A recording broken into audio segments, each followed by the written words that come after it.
Welcome to Critical Discourse. My name is Todd. And I'm Kevin. Today we're going to be talking to Stephanie Sandberg about her ArtPrize entry, Stories in Blue.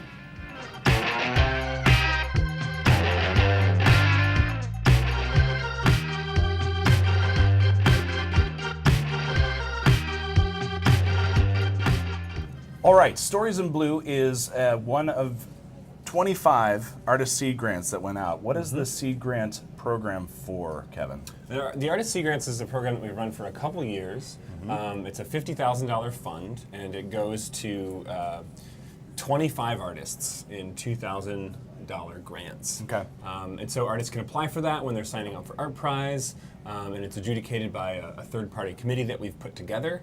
And it's a way of supporting really interesting and ambitious projects. A lot of projects from out of state, a lot of projects that have higher production costs, things like that. So these are more immersive projects that require larger installation costs, potentially shipping costs. The artist has to stay in Grand Rapids for a longer period of time. $2,000, when you consider all of that, seems actually kind of small. Yeah, we have a number of grant programs, and the Seed Grant program is a smaller amount, but it goes to a larger number of people. And it's called a seed grant because it's meant not as to cover the entire production cost probably of a project, but more like just to sort of seed that funding and kind of get things going. Right. So when I visit ArtPrize, a lot of people think when they see a painting on the wall, they see a price tag on it. $2,000 is a lot of money, and it might be for a given painting, but at the same time, a lot of these projects, the total cost of installing them, concept, everything can be $15,000, $20,000 or more. It's a significant investment. Easily, yeah. It depends a lot. And then other stuff you see in ArtPrize is a painting that somebody already produced, and they just have to come hanging on a nail. Right. So there's a huge range, but this this Seed Grant program helps really ambitious projects come here. And the first one, Kevin interviewed Stephanie Sandberg about her project, Stories in Blue. The piece is called Stories in Blue, A Pilgrimage to Heal Human Trafficking. And it's an actual walk that takes place in the city. There's 6 stories that are told of trafficking survivors from West Michigan. 6 individuals who walk together. They're dressed in various layers of blue. So they look like walking objects of art, really. And at each site where we stop, they perform, there's music, and they perform a moment of kind of ritual of laying out this piece of cloth. They perform, the one story is told, and the other individuals, the other 5, are reacting and are part of the piece as well. And then there's an ending to each piece where they lift the fabric and move on. And we move through the city performing one at each site.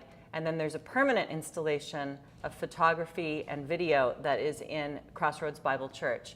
So that also tells the stories and has a lot more information on human trafficking in this area, prevention measures, education, all of those kinds of things about how we can work together to heal this kind of huge stain that's on us. I've been making this kind of verbatim theater for a while in Grand Rapids. And I decided, this woman approached me at a party. She's from the Red Cord community, the Red Cord Project, and she said, hey, you should really look into this. There's a lot of interesting stuff going on here, and this would be a great piece for you.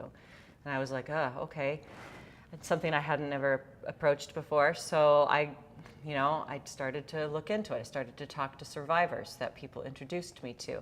And I realized that this needed to have something greater attached to it. Like, how can we turn this suffering of these survivors into art, and that can actually do something, you know?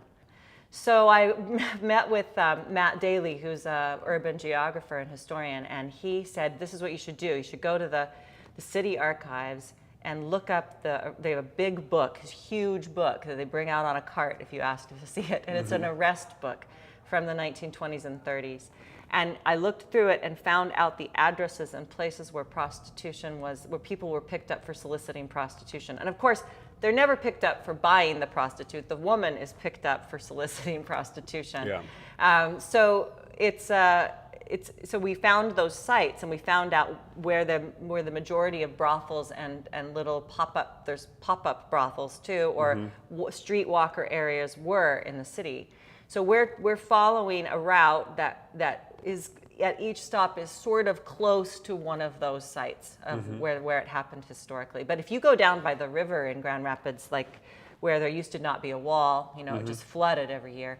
That was called Shantytown, and it was a huge trafficking area. So if you look at the old maps of the city, which we're using some of the imagery of in our piece, you can see these places which were kind of used as these areas that were for human trafficking. Yeah. There's stories of people who, like, for example, one woman who maybe you'd say she started to traffic herself, because she needed money. She was very poor.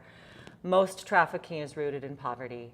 And so she did that, but then she got picked up by a pimp, a predatory pimp who picked her up and like enslaved her, There's other stories there's one story of rural human trafficking where it began when she was 2, her parents began trafficking her out of their home for various reasons.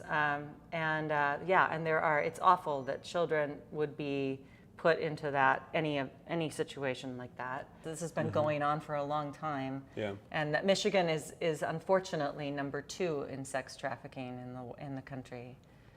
Wow, an interesting and really moving project. If you want more information on Stories in Blue, go to Stephanie Sandberg's artist profile which is on artprize.org. If you have any questions directly for Stephanie or for Kevin and I, feel free to write comments below. And make sure you do like and subscribe. Kevin, thanks for doing that interview. Yeah, it was fascinating, and it's going to be a great entry, I think. We should also mention that the seed grants are made possible by the Frey Foundation. They've supported this grant program since it began a few years ago, and we're very appreciative of that support.